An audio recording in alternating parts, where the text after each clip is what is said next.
आप लोगों ने बताया ना कि अच्छी लाइफ कैसे हो, किस प्रकार की लाइफ हो, कैसे उसको जिया जाए, कैसे किसी दूसरे का मदद किया जाए, वो सब फिर आते हैं कि नेक्स्ट स्टेप में, that life is a skill, life is a technique, life is an art.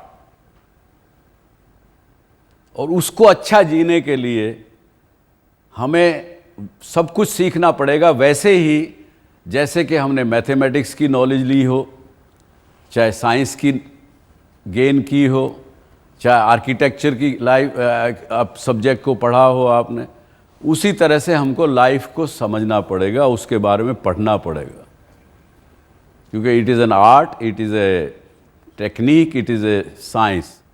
और क्या हो गया दुर्भाग्य से,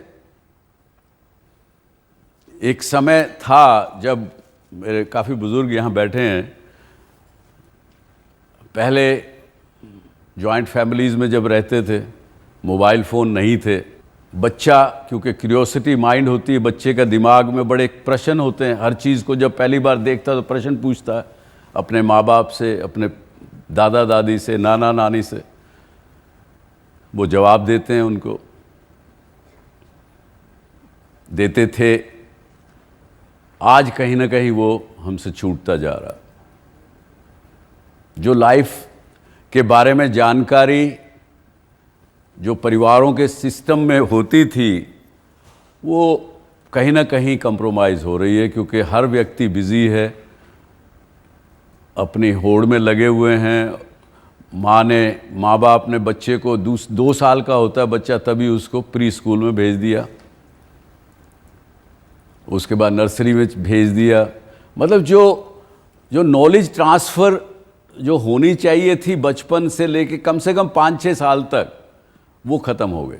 आपने कितना कुछ अपने कन्वेंशनल फैमिली सिस्टम से सीखा या कितना आपने एक्सटर्नल लोगों से सीखा? सर शिक्षा पेरेंट्स से ही आती है, और I have joined my family business. In fact when I was in college, तब से मैं बिज़नेस में आ गया, और फादर ने ही सब कुछ चीज़ें सिखाई, और सब मीटिंग्स में मेरे को साथ लेके जाते थे, कैसे बात करनी है, you have to be very humble. So good, you are lucky that you Yes. got that knowledge transfer. बहुत जगह मुझे तो यूथ में जब जाता हूँ, कॉलेजेस में, यूनिवर्सिटीज़ में, वहाँ जब उनसे डिस्कशन करते हैं तो लगभग ये बात निकल के आती कि अगर हमें सब कुछ सीखने को मिला, संस्कार अच्छे मिले, लाइफ का समझ में आ गया, तो फिर ये स्ट्रेस क्यों? आज जो हम लोग सब काफ़ी लोग स्ट्रेस के अंदर रहते हैं, तो स्ट्रेस क्यों है? स्ट्रेस तो किसी न किसी प्रकार का, तो स्ट्रेस क्यों है? तो इसलिए उन्होंने कहा कि लाइफ के बारे में जानकारी कम है, इसलिए स्ट्रेस है। और प्रोडोमिनेंटली हम इंसान 4 प्रकार के हम लोग हैं। एक जिनमें predominantly emotions are very very very high, we are emotional people. आप में से बहुत से लोगों को मन में होता होगा, कहीं भी ज़रा किसी दूसरे आदमी को सफ़र करते हुए देखते हैं तो आप लोग इमोशनल हो जाते हैं, एकदम से कोशिश करते हैं किसी की मदद करूं, कुछ करूं। Predominantly emotional human beings. और बहुत से लोग होते हैं प्रिडोमिनेंटली इंटेलेक्चुअल्स, जिनका इंटेलेक्ट बहुत बड़ा होता है, उनको इमोशन नहीं होता। वो कहते हैं इमोशनल बात करने से पहले उसको सच और झूठ के तराजू पे तोल के देखो। That becomes a intellectual person, predominantly intellectual person. The third kind is who have balance between the emotions and the intellect. And fourth is that one or the other is much more, there is an imbalance, predominantly underdeveloped in both of these, whether emotions or intellect, दोनों में ही under developed आदमी और औरतें एक किस्म से चौथे type के हुए। तो ये हमें अपने आप को देखना पड़ेगा कि हम किस प्रकार के इंसान हैं, किस कैटेगरी में हम अपने आप को पाते हैं, जो कि आप अपने आप देख सकते हैं। उसको कोई बाहर के आदमी को पूछने की आवश्यकता नहीं है आपको। और उसके हिसाब से अगर आप अपनी लाइफ को कंडक्ट करेंगे, उसमें बैलेंस क्रिएट करने का प्रयास करेंगे, इमोशंस अगर आपके ज़्यादा प्रिडोमिनेंटली इमोशनल आदमी अगर आप हो तो कई बार आपको लगता है कि यार इसकी वजह से मुझे बड़ी तकलीफ़ आती है, तो उसको थोड़ा सा कंट्रोल करिए, अपने इंटेलेक्ट को बढ़ाइए. We have to create balance in our life, in everything what we do, and that is what actually yoga does for you. बाहर के लोगों ने क्या कहा है इस विषय में, 1 मिनट में देखते हैं. I think spirituality and yoga helps me better as a professional because it controls my anger as well as reduce my stress. Yoga is also one of the best way to calm down a disturbed mind. Then that gives me an inner peace. I feel more energetic throughout the day and I can maintain a balance between personal and professional life.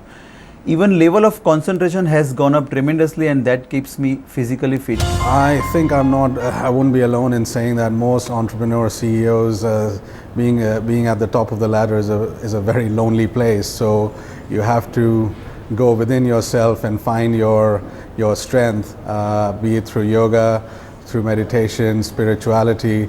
I think each entrepreneur and CEO finds their inner strength through some means or the other. जो योगा की advantages हैं वो है सब side से आपके mind, body and soul तीनों चीज़ों को जो है योगा अटैक करती है और एड्रेस करती है. प्राणायाम से आपको मन की शांति मिलती है.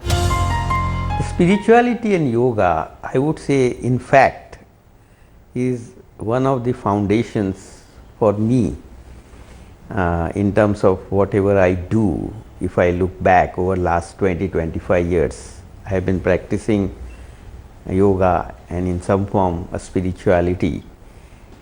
And if you look at business brings forth stress in you because things change fast, customers change, technologies change, things around you change. You have to be constantly on your toes. You may or may not meet your targets.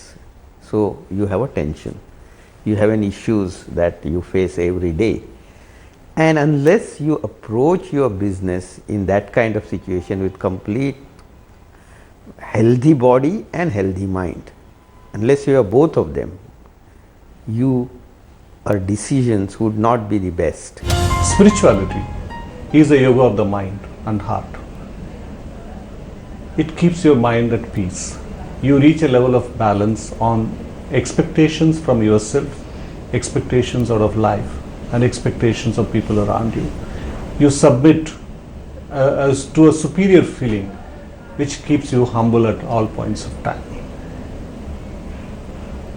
Either as a colleague or as a leader in a commercial organization or in any enterprise for that matter, balance of mind is important. ये L&T के president finance company के, आपने मास्टक के CEO को देखा, सब लोग they have reached quite somewhere and I am sure many of you are on the way to being as successful or more successful than them. आपके अब कोई क्वेश्चन है तो बताइए. जैसे आपने बताया सर, ये योगा एक union between mind and body है. जब आपका बॉडी रेस्ट में रहता है और सोल पीस में रहता है तो you can take a better decision. तो सर कोई ऐसा आसन है जो कि एम्प्लॉयर एंड एम्प्लॉय का रिलेशन अच्छा कर पाए? हाँ जी, एम्प्लॉय एंड एम्प्लॉयर का रिलेशन अच्छा कर पाए. उसके लिए एक सिंपल सी बात मैं बताना चाहूँगा आपको. जब आपको गुस्सा आने लगे तो केवल सामने एम्प्लॉय बैठा है पर 2 मिनट के लिए आंख बंद कर सकते हैं ना, और केवल अपने सांस के ऊपर ध्यान दीजिए, जिसको हम आनापान कहते हैं. ध्यान ये करें कि सांस मैंने अभी अंदर लिया और सांस छोड़ दिया. मेरा सांस अंदर आ रहा है, मेरा सांस बाहर आ रहा है. केवल सांस पे कंसंट्रेट कर लें. 2 मिनट, 1 मिनट, 3 मिनट, आपके रिलेशनशिप ठीक रहेंगे. गुस्सा आते हुए आपको पता लग जाएगा कि आपको गुस्सा आ रहा है, अपने आप को कंट्रोल कर पाएंगे, संबंध ठीक होंगे.